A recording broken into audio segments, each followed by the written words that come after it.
ہوں ہم ان کی بارگاہ. الحمدللہ رب العالمین والصلاة والسلام علی سید المرسلین اما بعد فاعوذ باللہ من الشیطان الرجیم بسم اللہ الرحمن الرحیم. الصلاة والسلام علیک یا رسول اللہ وعلی آلک واصحابک یا حبیب اللہ. الصلاة والسلام علیک یا نبی اللہ وعلی آلک واصحابک یا نور اللہ. مدنی چینل کے ناظرین، پروگرام دارالافتاء اہل سنت میں آپ کو مرحبا کہتے ہیں، خوش آمدید کہتے ہیں. اللہ پاک ہم سب کو علم نافع عطا فرمائے اور جو کچھ علم دین کی باتیں سیکھیں سمجھیں، اللہ رب العالمین اس پر ہمیں عمل کی توفیق عطا فرمائے. ابتداً درود پاک کی فضیلت ہمارے پیارے نبی صلی اللہ علیہ وآلہ وسلم کا فرمان عظمت علی شان، ان اول الناس بی یوم القیامہ اکثرہم علیہ صلاۃ. قیامت کے دن میرے سب سے زیادہ قریب ترین وہ ہوگا جو مجھ پر کثرت سے درود پڑھتا ہوگا. صلو علی الحبیب صلی اللہ تعالی علی محمد صلی اللہ علیہ وآلہ وسلم. آج کے ہمارے مہمان مفتی محمد کفیل اتاری صاحب ہیں، کو بھی خوش آمدید کہتے ہیں. کیسے مزاج گرامی آپ؟ الحمدللہ علی کل حال. ماشاءاللہ. یہ پروگرام کا ایک مختصر سا دورانیہ ہے اور اس میں سوالات جوابات کی صورت میں انشاءاللہ بہت سا علم دین سیکھنے کو ملے گا. بہت سے ایسے سوالات ہیں جو انسان سوچ رہا ہوتا ہے اور شاید اسے کبھی پوچھنے کا موقع میسر نہیں آتا. کئی سوالات ایسے ہوتے ہیں کہ جو درپیش بھی ہوتے ہیں اور پوچھنے بھی چاہیے، اور بعض مسائل ایسے ہوتے ہیں کہ جن کے حوالے سے لوگوں نے اپنے ذہنوں میں ہی غلط فہمیاں بٹھا رکھی ہیں اور پھر اسی طریقے سے وہ عمل کر رہے ہوتے ہیں، حالانکہ وہ غیر شرعی طریقے سے مسئلہ بھی درست ذہن میں نہیں بیٹھا ہوا اور عمل بھی غیر شرعی ہو رہا ہوتا ہے. اور اس طرح کی کئی غلط فہمیاں ہر اعتبار سے اگر دیکھیں، کاروباری اعتبار سے دیکھیں، عبادات کے اعتبار سے دیکھیں، معاملات کے اعتبار سے دیکھیں، وراثت کے اعتبار سے دیکھیں، تو لوگوں کے ذہنوں میں ایسی بیٹھی ہوتی ہیں. تو اس کے لیے ہمیں ضرور علماء اکرام سے، مفتیان اکرام سے وہ رہنمائی لینی چاہیے. ان سے ہمیں شرعی طور پر وہ مسائل ضرور پوچھنے چاہیے. اسی کی کڑی ایک ہم آپ کو ویڈیو دکھاتے ہیں. ایک سوال ہے ہمارے پاس، وہ شامل کرتے ہیں اور پروگرام کا باقاعدہ آغاز کرتے ہیں. میں مفتی صاحب سے یہ پوچھنا چاہتا ہوں کہ گھر میں مسئلے مسائل ہونے کی وجہ سے والد زیادہ تر کہہ دیتے ہیں اپنے بچوں کو کہ میں نے تمہیں اپنی جائیداد سے آگ کیا. تو ایسا کہنے سے واقعی ہی بچہ اپنے وراثت سے آگ ہو جاتا ہے یا ان کے مرنے کے بعد ان کو وراثت سے حصہ ملتا ہے یا نہیں ملتا؟ اس حوالے سے رہنمائی فرما دیں. جی، یہ والی بات عام طور پہ ہم دیکھتے ہیں کفیل صاحب کے اخبارات کی بھی زینت یہ ہیڈنگ بنتی ہے. جی. بلکہ والد کو اگر زیادہ غصہ ہے تو اخبار میں دے کر اسے باقاعدہ قانونی شکل دینے کی وہ جو بھی اختیارات ہیں وہ استعمال کر رہے ہوتے ہیں، یا اخبار میں دے دیتے ہیں اور پورے رشتہ داروں کو پتہ چل جاتا ہے کہ یہ آق ہو گئے ہیں. کیا کہیں؟ بسم اللہ الرحمن الرحیم. آق عربی زبان کا لفظ ہے جس کا معنی ہے نافرمان. در حقیقت ایسے اولاد کہ جن کی نافرمانی کی وجہ سے والدین جو ہے وہ ان سے ناراض ہیں، تو اگر وہ ان کو زندگی کے اندر اپنی جائیداد سے عاق نہ بھی کریں تو بہرحال وہ نافرمان ہیں. اور اگر والدین کو وہ راضی نہیں کر لیتے جیتے جی تو قیامت کے اندر جو ہے والدین کی نافرمانی کا عذاب تو بہرحال وہ ضرور بھگتیں گے. یعنی اس اعتبار سے وہ آق ہی وہ ہیں. عاق ہی ہیں، چاہے انہیں والدین عاق کریں یا نہ کریں. ٹھیک ہے. لیکن ہمارے معاشرے میں اس آق کو وراثت کی طرف آق سمجھا جاتا ہے. وراثت کی طرف عاق جو ہے وہ کیا جاتا ہے. تو وراثت کا جو تعلق ہے، ترکے کے اندر جو حقدار ہوتا ہے کوئی بھی وارث اپنے مورث کے انتقال کی صورت میں ہی ہوتا ہے، زندگی کے اندر تو وارث نہیں ہوتا. اچھا، انتقال کی صورت میں جب وارث ہوگا تو اس کو جو شریعت مطہرہ نے اس کی بنیاد رکھی ہے وہ بنیاد ہے رشتہ داری پر، کہ نسب کا رشتہ ہے تو اس اعتبار سے اس کو حصہ ملے گا. اور وہ کتنا ملے گا وہ اللہ پاک نے قرآن مجید میں ارشاد فرما دیا کہ بھئی یہ اتنا بیٹے کا ہے، اتنا بیٹی کا ہے، اتنا باپ کا ہے. جن صورتوں میں بھائی کا ہے اس صورت میں بھائی کا، جن صورتوں میں بہن کا ہے وہ بھی بیان کر دیا. تو ان حصوں کے اندر کمی بیشی کرنا یا کسی وارث کو حصہ نہ دینے کی وصیت کرنا یا عاق نامے کے ذریعے سے اس کو جو ہے وہ محروم کرنا یہ ہرگز جائز نہیں ہے، اور ایسا کر دینے سے وہ وراثت سے محروم بھی نہیں ہوگا، بلکہ وہ اپنے باپ کی وراثت کے اندر جو بھی مال ہوگا اس کے اعتبار سے وہ اس کا حقدار قرار پائے گا۔ ٹھیک۔ تو والدین کا اس طرح عاق کر دینے کی شرعی اعتبار سے کوئی حیثیت نہیں ہے۔ ٹھیک۔ ہاں البتہ کوئی شخص ہے جس کی اولاد جو ہے وہ بہت زیادہ نافرمان ہے، اور وہ جو ہے وہ پتہ ہے کہ میرے بعد یہ جو ہے وہ اس مال کو اللہ تبارک و تعالیٰ کی نافرمانی والے کاموں میں جو ہے وہ خرچ کرے گا۔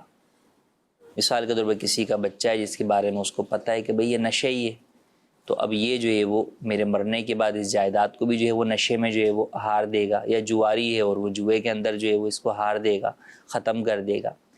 ایسی صورت کے اندر اگر وہ شخص جو ہے وہ اپنی جائیداد کو زندگی کے اندر ہی اس وارث کے علاوہ دیگر وارثوں میں تقسیم کر دیتا ہے تو اس کے پاس یہ حق موجود ہے، مگر اس تقسیم کے اپنے شرعی اعتبار سے جو تقاضے ہیں وہ بہرحال پورے کرنا ضروری ہوں گے، کیونکہ وہ اب جو زندگی میں جو تقسیم ہو رہی ہوتی ہے وہ پھر وراثت نہیں ہوتی بلکہ وہ گفٹ ہو جاتی ہے۔ اس کے پھر اپنے جو ہے وہ شرعی اعتبار سے کچھ اصول ہیں جن کی روشنی کے اندر ان پر عمل کرتے ہوئے اسے اختیار ہے۔ یوں ہی اسے اس بات کا بھی اختیار ہے کہ اپنی زندگی کے اندر اپنے مال میں سے وہ اپنے آخرت کے لیے صدقہ و خیرات کرے، ٹھیک۔ کسی چیز کو وقف کر دے، صدقہ جاریہ جو ہے وہ کر دے، مگر یہ سب اسی وقت کہ جب کہ اسے دو باتیں ہوں، یا تو یہ کہ اسے اس بات کا اندیشہ ہے کہ بھئی میری جو اولاد ہے وہ ساری ہی جو ہے وہ نافرمانی والے کاموں میں ایسے لگی ہوئی ہے کہ وہ اس مال کو اللہ کی نافرمانی والے کاموں میں اڑا دے گی، یا جو ہے وہ اس کے جو دیگر ورثاء ہیں وہ ٹھیک ہیں، ان کو کوئی مال کی حاجت ایسا جو ہے وہ نہیں ہے، اپنے طور پہ جو ہے وہ ہے، تو اب اس شخص کو صدقہ و خیرات کرنے میں کوئی ممانعت نہیں ہے۔ ٹھیک۔ پھر بھی بہتر یہ ہے کہ وہ تہائی مال جو ہے اگر وہ صدقہ کر رہا ہے یا کوئی وصیت کر رہا ہے تو تہائی مال جو ہے وہ بہتر ہے۔ دیگر ورثاء پیچھے موجود ہیں جو کہ گناہ نافرمانی والے کاموں میں پیسہ اڑانے والے نہیں ہیں، تو پھر بقیہ مال انہی کے لیے چھوڑ کر جانا چاہیے تاکہ وہ ان کے حصوں کے مطابق تقسیم ہو۔ تو یہ تہائی زندگی میں ہی کر دے یا اس کی وصیت کا دونوں option؟ چیزیں ہو سکتی ہیں، تہائی جو ہے وہ زندگی کے اندر بھی کر سکتا ہے، زندگی میں تو تہائی سے زیادہ بھی کر سکتا ہے، ٹھیک۔ اس کے پاس یہ حق ہے، لیکن وصیت اگر وہ کرتا ہے تو وہ تہائی مال تک میں ہی اس کی نافذ ہوگی۔ اگر وصیت اس نے آدھے مال کی تو اب تہائی مال میں تو نافذ ہوگی، بقیہ جو اوپر مال ہے اس کے اندر وصیت کو نافذ کرنے کے لیے جو ورثاء ہوں گے ان کی اجازت درکار ہوگی۔ ٹھیک۔ اگر وہ سارے ورثاء عاقل بالغ ہیں اور وہ کہتے ہیں کہ ہمارے والد نے جو وصیت کی تھی ہم اسے نافذ کرتے ہیں، تو ٹھیک ہے، وہ جتنے میں وصیت کی ہے وہ اس میں پورے میں نافذ ہو جائے گی۔ تو یہ چیز ہے۔ عاق کے اعتبار سے بعض جگہوں کے اوپر جو لوگ کرتے ہیں اس کی قانونی اعتبار سے کچھ پیچیدگیاں بھی ہوتی ہیں، یعنی بنیادی طور پر وہ بسا اوقات تو اس کو جو آپ نے کہا نا اخبار میں دے دیتے ہیں، اس کی بنیادی وجہ یہ ہوتی ہے کہ کوئی بچہ ہے جو کہ قرضے لیتا رہتا ہے یا نقصان کرتا رہتا ہے، ٹھیک۔ تو اب چونکہ اس کے قرضوں کی وجہ سے لوگ جو ہے وہ اس کے گھر پر آتے ہیں، یعنی باپ کے پاس آتے ہیں کہ بھئی تمہارے بیٹے نے ہم سے قرضہ لیا ہوا ہے، تو وہ اس چیز سے بچنے کے لیے بھی جو ہے وہ اس کو آگ شو کر دے تاکہ کوئی بھی آئے تو بتا دے بھئی ہمارا اس سے کوئی تعلق نہیں ہے، آپ جانیں اور جو ہے وہ آپ سے جس نے پیسہ لیا ہے وہ جانے۔ تو بعض یہ وجوہات جو ہے وہ ہوتی ہیں کہ جس کی وجہ سے جو ہے وہ منع کرتے ہیں۔ اسی طرح ایک اور مسئلے کی طرف دیکھیں، گزشتہ دنوں بھی ایک ایسا مسئلہ ہمارے پاس آیا کہ کئی لوگ جب بچہ لیتے ہیں، گود لیتے ہیں، اسے اپنا نام دے دیتے ہیں۔ اب اسے اپنا نام دے دیا تو قانونی اعتبار سے تو وہ ان کا حقیقی بچہ شمار ہو رہا ہے، ٹھیک۔ اب جب وراثت کی تقسیم ہوگی تو وہ قانونی اعتبار سے وہ بچہ لڑ جھگڑ کر بھی جو ہے وہ اپنا حصہ دیگر ورثاء سے لے سکتا ہے، کیونکہ اس نے اسے اپنا نام دے دیا، حالانکہ یہ نام دینا اس کے لیے جائز نہیں تھا مگر یہ غلطی کر لی اس نے۔ تو اب ایسی صورت میں حقیقتاً تو وہ اس شخص کی وراثت کا حقدار نہیں ہے کیونکہ یہ اس کا حقیقی وارث ہی نہیں ہے۔ ٹھیک ہے۔ تو اب ایسی صورت میں قانونی اعتبار سے، یعنی شرعی مسئلہ کسی نے معلوم کیا، اسے یہ پتہ چل گیا کہ بھئی یہ تو نہیں ہے، تو اب اگر وہ اس کو قانوناً بھی اس حصے سے محروم کرنا چاہتا ہے جس کا حقیقتاً وہ حقدار نہیں ہے، تو پھر وہ یہ والا راستہ اختیار کرتا ہے کہ جس کے ذریعے سے وہ قانوناً بھی بچے کو رائٹ نہیں ہوتا کہ وہ جو ہے وہ حصہ جو ہے وہ طلب کرے. مگر ایسی صورت کے اندر مشورہ یہی دیتے ہیں کہ آپ ڈاکومنٹ میں اس بات کی وضاحت کر دیں کہ بھئی میں اس کو آنکھ اس وجہ سے کر رہا ہوں کہ یہ میرا حقیقی وارث نہیں، بچہ نہیں ہے، اس کو میں نے لے کر پالا تھا، تاکہ کل کو یہ نہ ہو کہ کوئی وہی آنکھ نامہ لے کے کسی دارالفتہ میں مفتی صاحب کے پاس جائے اور مفتی صاحب بولے بھائی اس کی تو کوئی حیثیت نہیں ہے، ان کو تو حصہ دیا جائے گا، حالانکہ حقیقتاً وہاں آنکھ کرنے کی وجہ کچھ اور ہے. ٹھیک. تو لہٰذا اس طرح کی چیزوں کو جب بھی بعض لوگ جب قانوناً اس طرح کے کچھ امور اختیار کرتے ہیں تو اس کے اندر مشورہ یہ ہے کہ آپ قانونی کوئی بھی کام کرنے جائیں اس پر آپ نے قانونی آراء حاصل کر لیں، لیکن اسے ایگزیکیوٹ کرنے سے پہلے، اس کو آپ نافذ کرنے سے پہلے شرعی رہنمائی لے لیجیے. کئی دفعہ ایسا ہی ہوتا ہے کہ لوگ طلاق کے مسئلے کے اندر قانونی جو ہے وہ وکیلوں کی باتوں پر عمل کرتے ہوئے طلاق کے پیپر پہ سائن کر دیتے ہیں اور بعد میں آ کے پھر دارالفتہ میں مشورہ کر رہے ہوتے ہیں کہ جناب ہم نے تو ان کے کہنے پہ کیا تھا، انہوں نے کہا تھا کہ اس طرح طلاق نہیں ہوگی یا اس طرح ایک ہی ہوگی. تو ان کو یہی کہا جاتا ہے کہ چونکہ یہ معاملہ دین کا ہے، شریعت کا ہے، تو آپ کو پہلے ہم سے رہنمائی لینی چاہیے. صحیح بات. تو اسی طرح یہ جائیداد کے معاملات ہوں یا جو ہے وہ یہ طلاق کے معاملات ہوں اور دیگر کئی ایسے مسائل ہیں، تو اس کے اندر قانونی اوپینین حاصل کیجیے، مگر عمل اس وقت تک نہ کیجیے جب تک کہ پہلے شرعی رہنمائی حاصل نہ کریں. ٹھیک ہے. اور طلاق کے معاملے کے اندر تو عمل یہ بھی سمجھ رہے ہوتے ہیں کہ ابھی 3 مہینے بعد ہونا ہے، ابھی ہم ڈرانے کے لیے کر رہے ہیں، ابھی ہم کچھ بھی کر رہے ہیں. ابھی یو سی نے جو ہے وہ فائنل اس کو جو ہے وہ نہیں کیا، اس پہ کوئی نہ سائن کرے، اس پہ کوئی سائن بھی نہ کرے. اور یعنی کہ آپ کو 100 مرتبہ بھی کوئی کہے کہ اس سے پیپر سے کچھ نہیں ہوگا اور واقعی اگر اس میں الفاظ ایسے ہوں کہ کچھ نہیں ہو رہا تو بھی سائن نہ کریں. آپ پہلے اس کا علماء کرام کے سامنے وہ پرچہ لا کے رکھیں اور پھر اس کے مطابق، اور بنوانا بھی نہیں چاہیے کیونکہ اس میں یہ تو سائن والی تو بات کی ہے، آپ بنوائیں بھی اگر آپ کے کہنے پہ اس شخص نے وہ بنا دیا پیپر تو اگرچہ آپ نے سائن نہ کیا ہو طلاق واقع ہو جائے گی. ہاں نا، جیسے یہ پورا معلومات لے کر آ جائیں آپ کہ بھئی یہ ایسا جو ہے وہ مسئلہ ہے تو کیا ہوگا، اور اس کے لیے بہتر یہ کہ آپ پہلے شرعی رہنمائی حاصل کریں کہ طلاق دینا اگر چاہتے ہیں تو اس کا اسلامی طریقہ کار کیا ہے. صحیح بات ہے. اور اتنی معلومات تو دارالفتہ بھی دے دے گا. جی یہ جو ابتدائی ہے بالکل، تو وہ معلومات لے کر پھر اس کے مطابق جو ہے وہ کریں. اچھا، اسی طریقے سے کاروبار میں بھی کئی جگہوں پر ہوتا ہے. جی بالکل. لوگ جو ہے وہ ایگریمنٹ بنا کر آتے ہیں تو اس میں ہمارے پاس جو سائلین آتے ہیں ہم ان کو جب مسئلہ بتا دیتے ہیں کہ سر پارٹنرشپ کا یا اس کاروبار کا یہ طریقہ کار ہے، آپ نے سمجھ لیا. اب انہیں یہی کہتے ہیں کہ آپ نے جو ایگریمنٹ بنانا ہے نا، تو ہمارا آپ کو مشورہ ہے کہ وہ ایگریمنٹ پہلے رف پیپر پہ بنایا، ٹھیک، اور وہ ہمیں لا کر دکھا دیجیے. صحیح. ہم اسے چیک کر کے آپ کو بتا دیں گے کہ اس میں کوئی شرعی خرابی ہے یا نہیں ہے. جب ہم آپ کو اس کو اوکے کر دیں شرعی اعتبار سے، پھر آپ کو وہی پیپر لے آگے اسٹامپ پیپر پہ پرنٹ کروا لیں اور آپ لوگ آپس میں سائن کر کے اس کو ایگریمنٹ بنا لیں مکمل طور پر. تو اس طرح یہ ہوگا کہ آپ گناہ سے جو ہے وہ بچ جائیں گے. جی ناظرین کرام، یہ بہت اہم ٹاپک اور اہم موضوعات ہیں، اور یہ تو ہم نے اس کی ایک شک بیان کی ہے، ورنہ گھر گھر میں مسئلے مسائل اس طرح کے بے شمار ہیں، بکثرت ہیں. آپ نے ضمناً بات کی کہ گود لیا ہوا بچہ اور اس طرح کا ہے تو وہاں وہ آپشن قانونی کو اختیار کرنا. لیکن مسئلہ یہ ہوتا ہے کہ جس کو گود لے کر پالا، ٹھیک ہے نام دینا غلط تھا، لیکن اس بچے سے اتنی انسیت اور مانوسیت ہو جاتی ہے کہ مانوس ہوتے ہیں ماں باپ، تو اسی کو بچہ ایسا کرنا. اب ان کی خواہش ہی یہی ہوتی ہے کہ ہمارے بعد ہماری ٹوٹل جائیداد اسی بچے کو جائے. جی، اس پر بھی کئی مرتبہ سوالات ایسے آتے ہیں، تو ان کو کیا کرنا چاہیے؟ اس میں بھی اور اسی طرح جن کی بیٹیاں ہی ہوں. اچھا، اب پہلے لوگ یہ سمجھتے تھے، اب چونکہ آہستہ آہستہ الحمدللہ دعوت اسلامی کے ذریعے جس طرح دین کا پیغام پہنچ رہا ہے اور دارالفتہ اہل سنت کے فتاویٰ ہیں، کتاب ہے مال وراثت میں خیانت نہ کیجیے، تو اس کے ذریعے سے کئی لوگوں میں شعور بیدار ہوا، اور اب لوگ یہ سوال پوچھتے ہیں کہ اگر ہماری بیٹیاں ہی ہیں تو کیا ہماری جائیداد میں بھائی بہنوں کا بھی حصہ ہوگا صحیح یا نہیں ہوگا؟ تو ایسی صورت میں آپ کے پاس یہ حق موجود ہے کہ آپ زندگی کے اندر ہی وہ چیز تقسیم کر کے قبضہ دے دیجئے اس شخص کو.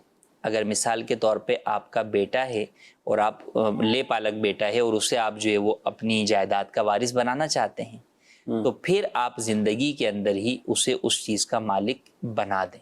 وصیت نہیں، وصیت جو ہے وہ اس کے لیے پوری نافذ نہیں ہوگی. آپ وصیت کریں گے بھی تو 1/3 کے اندر نافذ ہوگی، یعنی تقریباً 33% کے اندر وصیت نافذ ہوگی آپ کی. تو اس کے شرعی طریقہ کار جو ہے وہ بہرحال موجود ہیں، مگر وہ کس طرح مالک بنایا جائے گا، اس پر قبضہ کس طرح دلایا جائے گا، اس کے لیے آپ بالکل دارالفتہ سے رجوع کریں، رابطہ کریں اور وہ طریقہ کار سمجھ کر پھر اس کے مطابق عمل کریں۔ کئی چیزوں کے مختلف طریقہ کار ہوتے ہیں، بسا اوقات کمپنی کے اندر جو اس کا پارٹنرشپ کا حصہ ہوتا ہے وہ اولاد کو دینا ہوتا ہے، اس کا جدا طریقہ کار ہے، جس گھر میں رہ رہے ہیں وہ دینا ہے، اس کا الگ طریقہ کار ہے، زمین یا پلاٹ خالی ہے وہ آپ دینا چاہ رہے ہیں، اس کا الگ طریقہ صرف کار لکھ ہے۔ دینا یا بول دینا کافی وہ نہیں۔ کافی نہیں ہے، تو یہ کیا جائے۔ اسی طریقے سے آپ ایک سے زائد افراد بچوں کو دینا چاہ رہے ہیں، جیسے بیٹیاں، آپ نے کہا بھائی یہ سب کچھ میری بیٹیوں کا ہے، تو پھر اس کے اندر تقسیم کہ بھئی کس بیٹی کا کتنا ہے اور کون سا والا حصہ ہے۔ مثال کے طور پہ آپ نے ایک جو ہے وہ 120 گز کی مثال کے طور پہ جگہ جو ہے وہ اپنی 3 بیٹیوں کے نام کر دی، تو یہ نام کر دینے سے نہیں ہوگا۔ سب سے پہلے تو یہ کہ اس کے اندر کس کا کتنا کتنا حصہ ہے۔ آپ کہیں گے بھئی برابر برابر جو ہے وہ حصہ ہے، تو اس کا مطلب یہ کہ جو ہے وہ 40 گز جو ہے وہ تینوں کا ہے، لیکن کون سا 40 گز کس کا ہے، رائٹ والا، کارنر والا کس کا ہے، بیچ والا کس کا ہے، ادھر والا کس کا ہے، تو یہ پوری تقسیم بندی ضروری ہے۔ تو لہٰذا ان تمام چیزوں پر عمل کرنے سے قبل پہلے رہنمائی لے لیں۔ پھر دوسری یہ بات بھی یاد رکھیں، کئی دفعہ ایسا ہوتا ہے حالات اور واقعات بہرحال بدل جاتے ہیں کہ آپ نے جس اولاد کے نام کیا وہی اولاد کل کو نافرمان ہو گئی، اور اب اس نے جو ہے نا وہ آپ کو کہا کہ جناب چلیں آپ گھر سے باہر نکلیں۔ یہ چیزیں ہو سکتا ہے آپ جو ہمارے سننے والے ہیں ان کے نزدیک جو ہے وہ بالکل عجیب ہو، لیکن ہمارے سامنے ایسے کئی کیسز آتے ہیں کہ یہاں جو ہے وہ والدین نے، وہ بڑا بیٹا یا بیٹی بڑی فرما بردار تھی، اور جب جو ہے وہ اس کے نام کیا تو اب 1-2 سال کے بعد وہی والدین اسے بوجھ لگنے لگے، یا شادی ہو گئی اس وقت بوجھ لگنے لگے، اور اس نے جو ہے وہ اب ماں باپ کو باہر کر دیا۔ اب ماں باپ کہتے ہیں جناب ہمارا تو یہی ایک جو ہے وہ جائیداد تھی، اور آج وہ بچے کے نام کر کے ہم پچھتا رہے ہیں۔ تو بہرحال اس کے مائنس پلس سائیڈ ایفیکٹ وہ تمام چیزیں ہم اپنے طور پہ کوشش کرتے ہیں کہ وہ ہم اپنے سائلین کو سمجھا دیں کہ سر آپ یہ کریں گے تو پھر دیکھیں یہ بات یاد رکھیے گا آپ کہ اس کا حکم یہ ہوگا، آپ پھر اس کو اپنی مرضی سے ریورس نہیں کر سکتے، پھر آپ نہ بیچ سکتے ہیں، نہ بیچ سکتے ہیں، نہ اور دیگر امور کر سکتے ہیں۔ تو لہٰذا وہ تمام پہلو سامنے رکھ دیے جاتے ہیں، پھر اس کے بعد فیصلہ ان کے ہاتھ میں ہوتا ہے، شرعی طریقہ کار بتا دیا جاتا ہے، اس کے مطابق جو ہے وہ جو عمل کرنا چاہے وہ کر سکتے۔ کئی سمجھدار لوگ یوں کرتے ہیں کہ وہ اپنا حصہ رکھ لیا، جی، اپنے ایک ذریعہ آمدنی بھی رکھ لی، مطلب ایک دکان بچا کے رکھ لی کہ اس کا اتنا رینٹ آتا ہے، اس فلیٹ کا اتنا آتا ہے، وہ اہلیہ کی طرف جائے گا یعنی بچوں کی ماں کی طرف اس کو، اور یہ میری طرف جائے گا، یعنی اپنے وہ رکھتے ہیں آپشن، اور رکھنا چاہیے، یہ اس طرح اوور آل نہیں کرنا چاہیے۔ اچھا جو آپ نے کہا گود لینے والے کو تو پھر وہ زندگی میں دے دیں، اب اس میں جو بھائی بہنیں جو ورثہ حقیقی اس کے وارث ہے تو ان سے پرمیشن، اجازت، اس طرح کے بھی مسئلے مسائل تو آئیں گے؟ ہاں ان میں کیونکہ محروم کرنا اگر اس پہلو کے اعتبار سے دیکھیں، جی اس میں بہتر تو یہی ہے کہ آپ جو ہے وہ ان کو جو ہے وہ اعتماد میں جو ہے وہ لے لیں، لیکن شرعی اعتبار سے اس کے اندر کئی چیزیں جو ہے وہ اجازات کی نکل سکتی ہیں، تو وہ پھر کیس ٹو کیس جو ہے وہ ڈسکس کر لیں گے تو انشاءاللہ زیادہ واضح ہو جائے گا۔ جی ناظرین کرام بڑھتے ہیں آپ کے مزید سوالات کی طرف۔ میرا نام سید واجد علی ہے، مجھے مفتی صاحب سے ایک سوال پوچھنا تھا، جو سجدہ سہو کرتے ہیں تو وہ کس طریقے سے کرتے ہیں؟ جب اتحیات میں بیٹھتے ہیں تو اتحیات پڑھنی چاہیے، اتحیات پھر دوبارہ سجدے میں جانے چاہیے، یا درود شریف پڑھ کے سجدے میں جانے چاہیے؟ کیا آپ مجھے اس کی اصلاح کر سکتے ہیں، مجھے بتا سکتے ہیں؟ جی سجدہ صاحب کا طریقہ۔ سجدہ صاحب کا طریقہ یہ ہے کہ آپ نے جب آخری رکعت کے 2 سجدے کر لیے تو اب اس کے بعد آپ جب تشہد میں بیٹھے تو اتحیات پڑھیں، اور پھر بھی اتحیات پڑھ کر درود ابراہیمی پڑھے بغیر بھی آپ سجدہ صاحب کے 2 سجدے کر سکتے ہیں۔ البتہ بہتر یہ ہے کہ آپ درود ابراہیمی بھی پڑھ لیں، دعا بھی پڑھ لیں، پھر جو ہے وہ آپ سجدہ صاحب کے 2 سجدے کریں، اور پھر جب واپس پلٹیں تو پھر مکمل اتحیات اور پھر دوبارہ درود ابراہیمی اور دعا پڑھ کر سلام پھیریں۔ تو یہ دونوں طریقے اختیار کیے جا سکتے ہیں۔ بہتر یہ ہے کہ درود ابراہیمی اور دعا پڑھ کر آپ سجدہ صاحب کے سجدوں کے لیے سجدے میں جائیے۔ سوال یہ ہے، دارالتحفظ سنت سے ہمارا سوال ہے کہ اگر 4 ماہ سے زائد کا بچہ ہو اور اسی طرح وہ بچہ یعنی امید ختم ہو گئی ہو، حمل ساکت ہو گیا ہو، تو اب اس بچے کو قبرستان میں دفنایا جائے یا قبرستان کے بعد؟ اگر زیادہ ٹائم بھی ہو چکا اور بچہ ہی اسی طرح فوت شدہ پیدا ہوا تو کیا کریں؟ دیکھیں بچہ فوت شدہ پیدا ہوا ہے تو ایسی صورت میں اس کا جنازہ تو نہیں ہے، البتہ کفن بھی جو سنت کفن ہے وہ نہیں ہے، آپ نارمل کپڑے کے اندر کسی میں بھی لپیٹ کر اسے دفن کر سکتے ہیں، تو وہ قبرستان میں بھی دفن کر سکتے ہیں اور باہر بھی کسی جگہ دفن کر سکتے ہیں۔ قبرستان میں دفن کرنا ضروری نہیں ہے، مگر عمومی طور پہ باہر جب کسی اس جگہ پر کریں گے تو لوگوں کو کئی جگہوں پر اعتراضات بھی ہو سکتے ہیں، قانوناً بھی منع ہوتا ہے، پھر یہ کہ وہاں پر جو ہے وہ جانوروں کی وجہ سے جو ہے وہ اس کی بے حرمتی ہونے کا بھی اندیشہ ہے، تو اس لیے بہتر یہی ہے کہ اسے قبرستان کے اندر ہی جو ہے وہ دفن کر دیا جائے۔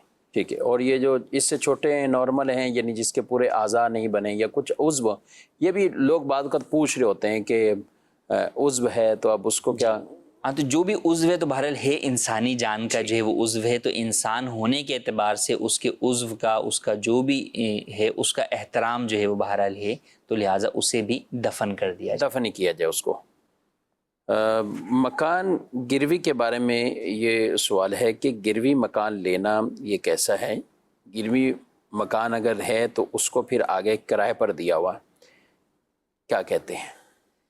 گروی یعنی کوئی چیز رہن میں رکھنا، رہن رکھنا اور رہن رکھ کر اس کے بدلے میں قرض لینا، یہ جائز ہے، مگر اس میں جو شرعی طریقہ کار ہوتا ہے وہ یہ ہے کہ ایک شخص ہے جو کہ قرض لے رہا ہے، جیسے میں جو ہے وہ قرض لے رہا ہوں آپ سے، تو میں نے جو ہے وہ اپنا مکان آپ کے ہینڈ اوور کر دیا اور آپ سے قرض لے لیا۔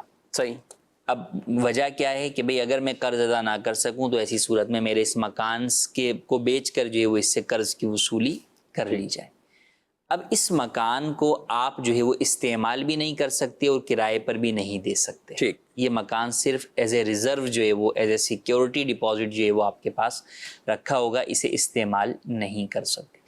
آپ کا اسے استعمال کرنا یا خود استعمال کرنا کہ خود اس میں رہائش پذیر ہو گئے، یا کرائے پر دے کر اس کا کرایہ لینا، یہ بہرحال ناجائز ہے کہ قرض کی بنیاد پر آپ نفع اٹھا رہے ہیں جو کہ سود ہے، حرام ہے، تو اس کی ہرگز اجازت نہیں ہے۔ عموماً ہمارے یہاں پر اب ایسا ہی ہوتا ہے کہ دو باتیں ہوتی ہیں، یا تو جو دینے والا ہے وہ صرف اپنے ڈاکومنٹ رکھواتا ہے، مکان اس کے اپنے ہی پاس ہوتا ہے، تو ادھر حقیقت گروی ہوا ہی نہیں شرعی اعتبار سے، کہ اس کے اوپر سامنے آپ نے جس سے قرضہ لیا ہے آپ نے اس کے ہینڈ اوور نہیں کیا، تو صرف پیپر کے ہینڈ اوور کرنے سے وہ چیز جو ہے وہ رہن میں شمار نہیں ہوگی۔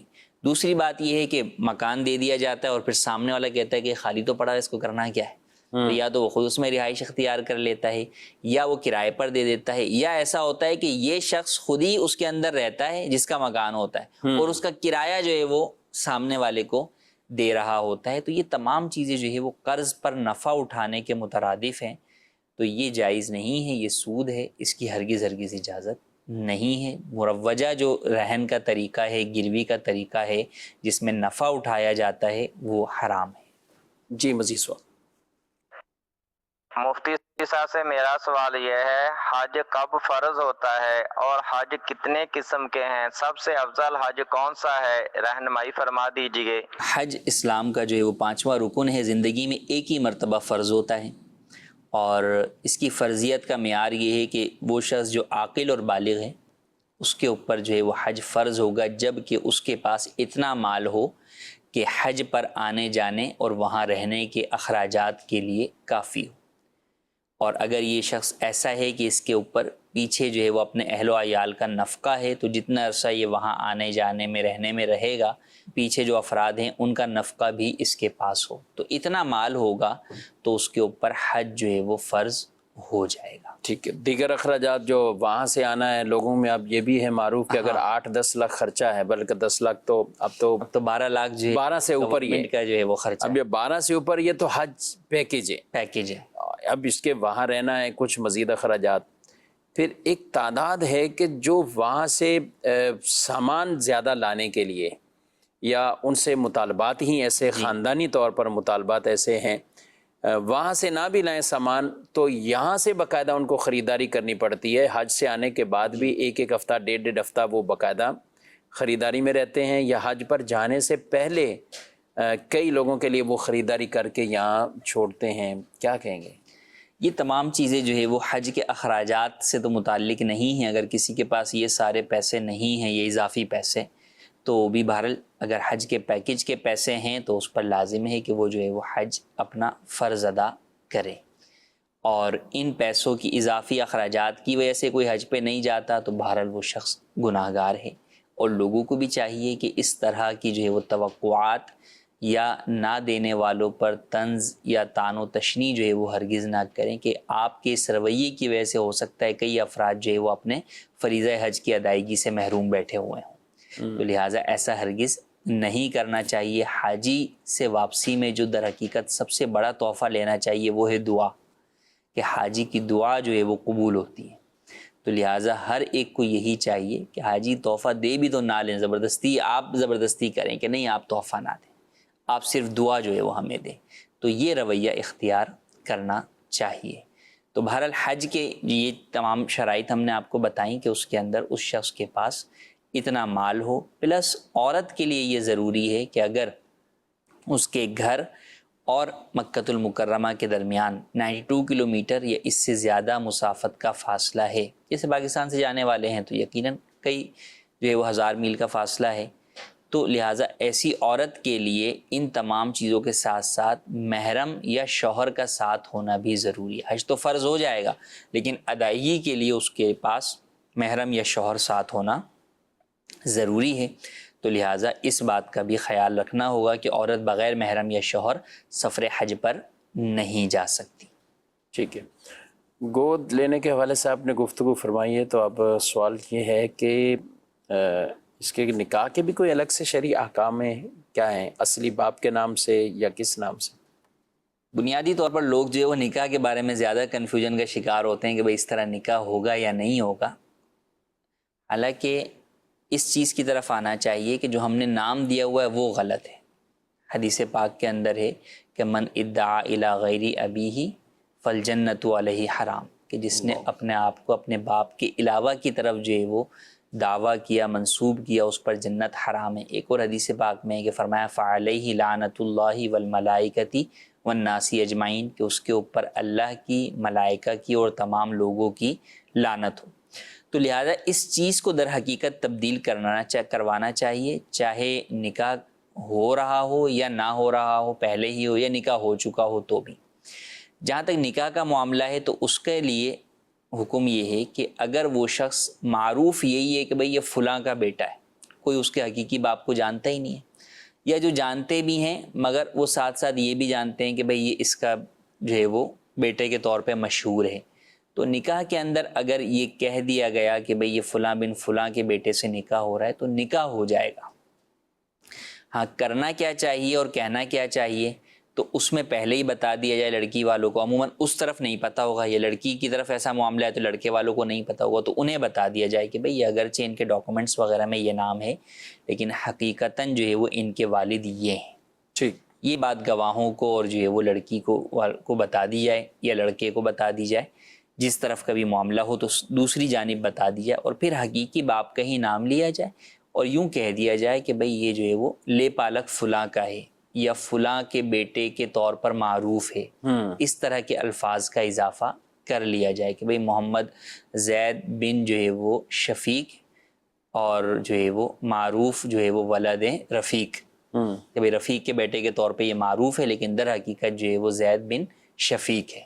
تو یوں جو ہے وہ کہہ دیا جائے. اور بہرحال یہ تو نکاح تو ہو جائے گا مگر ساتھ ہی ساتھ ڈاکومنٹس کو بہرحال تبدیل کروانا ضروری ہے. ہاں اس طرف عام طور پہ لوگ توجہ نہیں کرتے.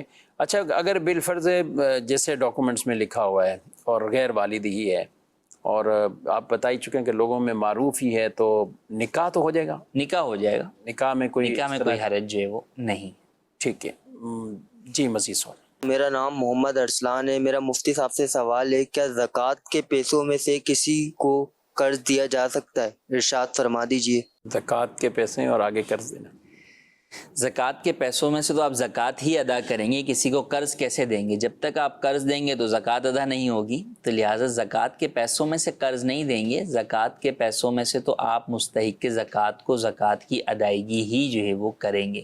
ہاں ایک یہ ہے کہ آپ نے کسی مستحق زکوٰۃ کو زکوٰۃ کی نیت سے ہی مال دیا اور کہنے کو لفظ منہ سے ادا کرتے ہوئے قرض کہہ دیا آپ نے، ٹھیک، تو آپ کی نیت اگر زکوٰۃ کی ادائیگی کی ہے تو آپ کی زکوٰۃ ادا ہو جائے گی. اب اگر وہ آپ کے پاس واپس لے کر آتا ہے تو آپ واپس نہیں لے سکتے, آپ اسے یہ کہیں گے بھائی میں نے وہ آپ کو ہی دے دیا تھا اسی وقت ہی, تو بھی یوں زکوٰۃ ادا آپ کی ہو جائے گی. جبکہ دیتے وقت ہی آپ کی یہ نیت ہو کہ میں اس کو مالک کر رہا ہوں, صرف ابھی بولنے کو میں اس کو جو ہے وہ قرض بول رہا ہوں, لیکن اگر آپ کی نیت مالک کرنے کی ہے تو یوں اس آپ کی زکوٰۃ ادا ہو جائے گی. اور بہرحال وہ پیسے آپ اس سے واپس پھر نہیں لے سکتے, نہ اس کی طرف سے دینے پر بھی نہیں لے سکتے اور نہ ہی خود تقاضا کر سکتے.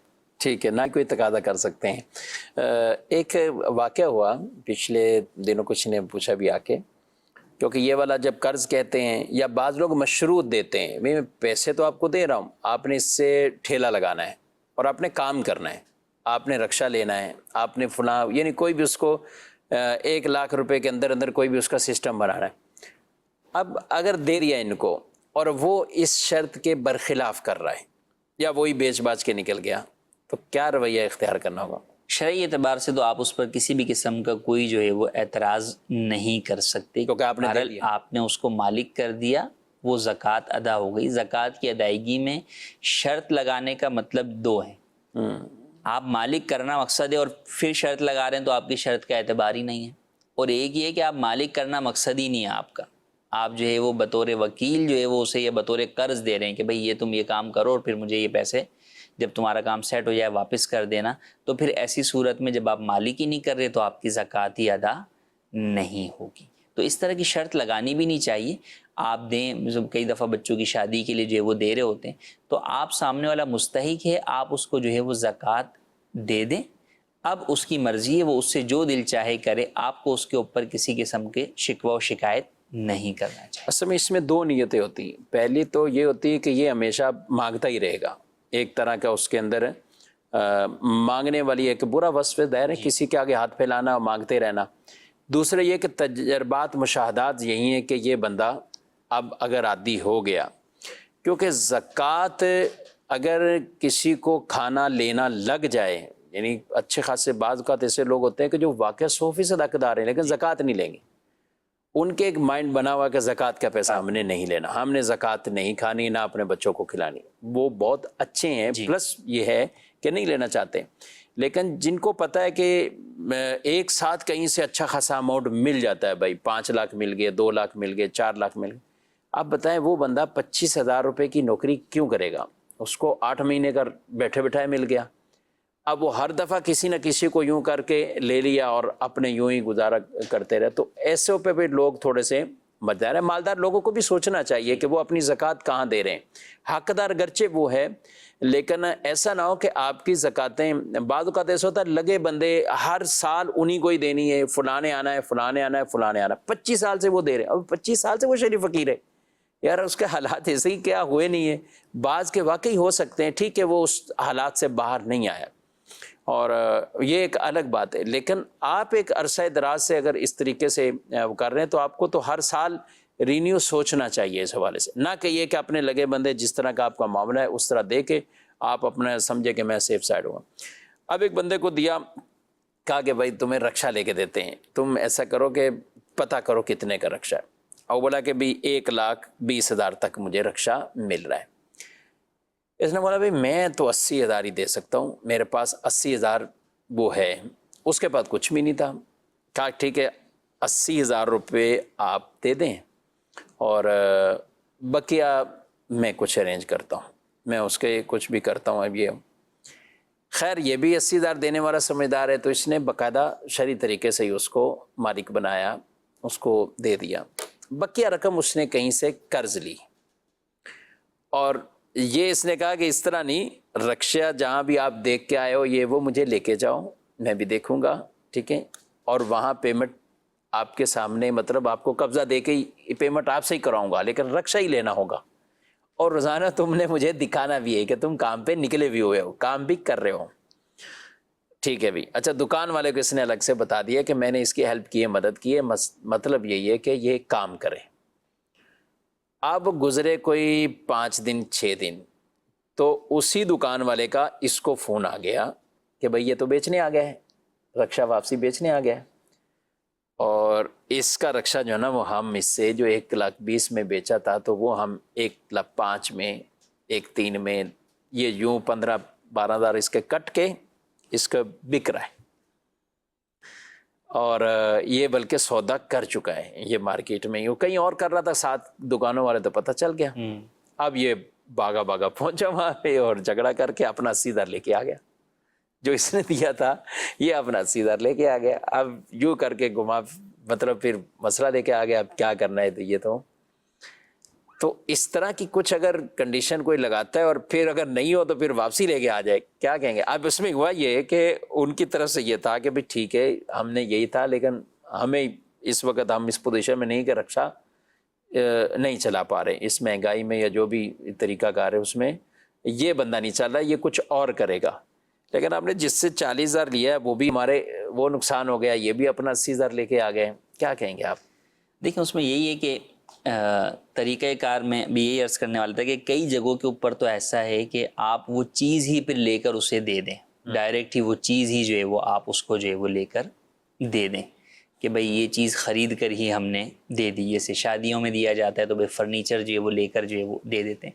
تو ایسا بہت کم ہوتا ہے، کئی جگہوں پر ہوتا ہے کہ جب کیش ہاتھ میں ہوتا ہے تو وہ خرچ کہیں بھی ہو جاتا ہے. لیکن اگر آپ اس رکشے کا ہی کسی کو مالک کر دیں گے، خرید کے آپ کہیں کہ بھئی یہ رکشہ میں نے آپ کو گفٹ کیا، تو اس رکشے کی جو مارکیٹ ویلیو ہے اس اعتبار سے آپ کی زکوٰۃ ادا ہو جائے گی.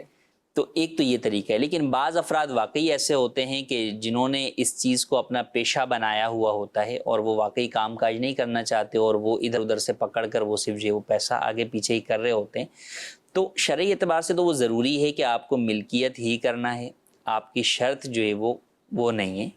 تو اس کے علاوہ دیگر ذرائع ہو سکتے ہیں کہ مثال کے طور پہ آپ جو ہے نا ان کی فیملی میں ہی کسی کے پاس اس کے ڈاکومنٹ رکھوا دیں کہ بھئی تاکہ یہ چیز یہ بیچ نہ سکے یا مکان نہ بیچ سکے. تو کئی جگہوں پر ایسا کیا جاتا ہے کہ بھئی وہ مکان جو ہے وہ شوہر کو دیا تو ہے، لیکن پتہ ہے کہ بھئی شوہر بیچ دے گا تو اس کے جو پیپر ہیں وہ جو ہے وہ بیوی کے نام جو ہے وہ کروا دیے. بیوی سمجھدار ہے، وہ بیچنے نہیں دے گی شوہر کو. تو اس طرح کے کوئی ذرائع جو ہے وہ اختیار کریں. بہرحال اس نے اگر خلاف ورزی کی بھی تو یہ واپس تو جو ہے وہ نہیں لے سکتے، اس طرح واپس نہیں لے. یہ تو آپ کو ایک سیکھنے کا موقع مل گیا، اس کو آپ آئندہ پھر کسی اور پہ تجربات کریں، یعنی اس کے مطابق یعنی تحقیق کریں، پھر ہی آپ اس طرح وہ کریں. لیکن جب وہ حقدار ہے تو آپ کا مال، آپ کی زکوٰۃ جو بہرحال وہ ادا ہو جائے گی. جی مزید سوال. مفتی صاحب کی بارگاہ میں سوال ہے کہ ابھی آپ نے نا وہ کاروبار پلاٹ کے حوالے سے رہنمائی فرمائی ہے. میرا آپ سے سوال یہ ہے کہ مفتی صاحب اگر بندہ پلاٹ خریدتا ہے، اس دوسرے مالک کو بندہ کو چند پیسے یعنی کہ 20 لاکھ کا پلاٹ ہے، 1 لاکھ روپیہ دے کے اس سے نا 2-3 مہینے کے لیے سٹامپ کروا لیتا ہے. سٹامپ کے بعد میں ہم وہ آگے جگہ فروخت کر دیتے ہیں. فروخت کرنے کے بعد ہم پچھلے والے اسلامی بھائی کو پیسے دیتے ہیں، کہ ایسا کرنا بھی جائز ہے یا نہیں جائز؟ جی کوئی زمین جو ہے وہ اگر آپ نے خریدی ہے یا کوئی مکان خریدا ہے، آپ نے 3 مہینوں کی 6 مہینے کی ادھار پر جو ہے وہ خریدا ہے کریڈٹ کے اوپر، تو آپ اس دوران چونکہ در حقیقت اس زمین کے مالک تو آپ ہو گئے، اگرچہ قانوناً نہیں ہوئے لیکن شرعی اعتبار سے جب سودا ہوا تو آپ اس کے مالک ہو گئے. تو اب آپ یہ زمین آگے بیچ سکتے ہیں، اور ایسی صورت میں وہاں سے آگے سے جو رقم ہے اس سے آپ پچھلی ادائیگی بھی کر سکتے ہیں، اس میں کوئی حرج نہیں ہے. مگر یاد رہے کہ یہ جائیداد، فلیٹ، زمین سے متعلق یہ مسئلہ ہے کہ یہ مسئلہ جو ہے وہ چیزیں جو موویبل ہیں، جسے جائیداد منقولہ کہتے ہیں، جیسے گاڑی ہو گئی، موبائل فون ہو گیا، زیورات ہو گئے، یہ چیزیں ہو گئیں، ان میں ایسا نہیں ہو سکتا. یہ چیزیں آپ اس وقت تک آگے فروخت نہیں کر سکتے جب تک کہ آپ کو مکمل قبضہ اس پر حاصل نہ ہو جائے. تو اگر یہ چیزیں آپ نے کوئی گاڑی ہے، اس گاڑی کا آپ نے ٹوکن جو ہے وہ کیا ہے اور ابھی گاڑی آپ کے قبضے میں نہیں آئی اور اب آپ وہ گاڑی آگے بیچنا چاہیں تو یہ بیچنا جائز نہیں ہے. اس کی اجازت صرف جائیداد غیر منقولہ میں ہے، جیسے پراپرٹی، جائیداد وغیرہ. باقی جو منقولہ جائیداد ہیں ان میں آپ کو قبضہ لینا ضروری ہوگا. ہاں قبضہ آپ کو مل گیا، پھر اگرچہ آپ نے پوری پیمنٹ نہ کی ہو تو آپ آگے جو ہے وہ بیچ سکتے ہیں، اور پھر جو آگے سے رقم ہے اس سے آپ اپنی بقایا جات کی ادائیگی بھی کر سکتے ہیں. لیکن آگے بیچنے سے قبل آپ کا قبضہ اس کے اوپر بہرحال ضروری. ٹھیک ہے. اور مکانوں میں یہ ضرورت نہیں ہے؟ مکانوں میں یہ ضروری نہیں ہے. پلاٹوں میں یہ بھی ہوتا ہے نا کہ اب اس میں ایک لمبی سوسائٹی کٹی ہوئی ہے، یا کچھ ہوتے ہیں کہ جو جن کے پاس پورا مربع بھی جی یہ لیریا بھی ادھر ہیں یہ، تو اب ایسی صورتحال میں وہ بیچتے تو یوں ہی رہتے ہیں، ان سے جو خریدنے والے ہیں وہ کیا کریں گے؟ مطلب اس میں یہ ہے کہ آپ کو یہ کم سے کم معلوم ہونا چاہیے کہ آپ کا وہ پلاٹ کہاں پر ہے. صرف یہ نہیں کہ 120 گز کا پلاٹ ہے، یہ نہیں، آپ کو وہ جگہ کم سے کم معلوم ہو کہ بھئی وہ یہ جگہ ہے جہاں پر ہے، یعنی اس کی حد بندی ہو چکی ہو، معلوم ہو کہ بھئی یہ جگہ ہے. اگر مطلق یہ کہ بھئی یہ پوری سوسائٹی ہے اور اس کے اندر سے آپ کو 120 گز کا ایک مکان دیا ہے، تو یہاں پر ابھی تک وہ جگہ متعین نہیں ہوئی کہ وہ 120 گز کون سا والا ہے، تو یہ خرید و فروخت ابتداً بھی ناجائز ہے اور یہ آگے بھی ناجائز ہے. یعنی اس کے باقاعدہ نقشہ جات بن کے ہوں، نقشے جات کے بعد اس میں وہ جگہ متعین ہو گئی ہو کہ بھئی مثال کے طور پر یہ گلی میں یہ یہاں سے تیسرا پلاٹ ہے اور یہ تیسرے پلاٹ یہ 120 گز کا والا یہ آپ کا ہے، اس طرح متعین ہونا کم از کم ضروری ہے. سوال ہے کہ امیر اہل سنت سے سنا ہے کہ سید کو نہ زکوٰۃ دی جا سکتی نہ عشر، تو آج کل جو مانگنے آتا ہے تو 50% لوگ سید ہوتے ہیں، یہ کہاں کے انہوں نے بتائے ہیں 50% سید ہوتے ہیں، لیکن کیا کہتے ہیں آپ؟ سید سادات کرام کو زکوٰۃ، فطرہ، عشر یا کوئی بھی صدقہ واجبہ نہیں دے سکتے. آل محمد صلی اللہ علیہ وسلم کے لیے جو ہے وہ یہ چیزیں حلال نہیں ہیں. تو ایسا نہیں ہے کہ 50 لوگ جو ہے وہ سید ہوتے ہیں، بلکہ اکثر غیر سید ہوتے ہیں، سید جو ہے وہ کم ہوتے ہیں بہرحال. اور صرف سید کا یہ حکم نہیں ہے، بلکہ جو بھی جو ہے وہ ہاشمی ہے اس کا یہی حکم ہے.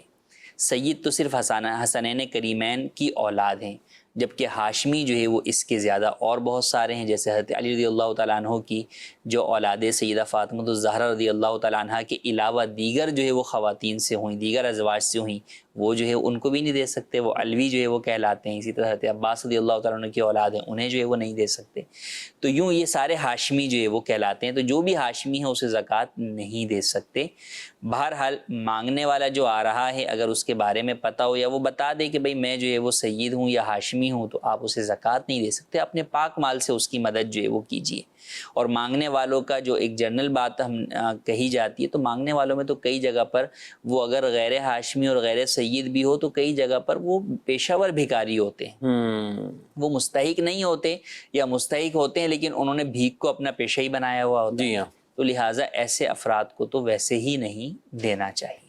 ٹھیک ہے. اور سادات کرام کی ویسے اپنے صاف مال سے وہ خدمت کرنی چاہیے. اس کا مطلب یہ نہیں ہوتا زکوٰۃ یا عشر یا صدقات واجبہ نہیں دے سکتے کہ ہم عام صاف مال سے ان کی خدمت ہی نہ کریں، نہیں، بلکہ یہ اس وجہ سے منع ہوتا ہے کہ یہ زکوٰتیں ہمارے مال کا ایک طرح کا میل ہے اور وہ پاک ہستیاں ہیں، وہاں پہ ان کو مال کا میل نہیں دیا جائے گا. انہیں اپنا پاک صاف مال ہی تحفے میں پیش کرنا چاہیے. جو واقعی حقیقتاً سادات ہوں ان کی خدمت کرنا یہ بہت بڑا ثواب کا بھی کام ہے. بروز محشر نبی رحمت صلی اللہ علیہ وآلہ وسلم کی خاص شفاعت اور بدلہ حضور صلی اللہ علیہ وسلم انہیں عطا فرمائیں گے اپنی طرف سے، جو دنیا کے اندر آل محمد آل رسول صلی اللہ علیہ وآلہ وسلم کی خدمات کرتے ہیں. اللہ پاک ہم سب کو ان باتوں پر عمل کرنے کی توفیق عطا فرمائے. آمین بجاہ النبی الامین صلی اللہ علیہ وآلہ وسلم. ہادیو رہنما ہمارے علماء ہو کبھی درپیش جو کوئی مسئلہ پوچھ لے، حاضر ہوں ہم ان کی بارگاہ.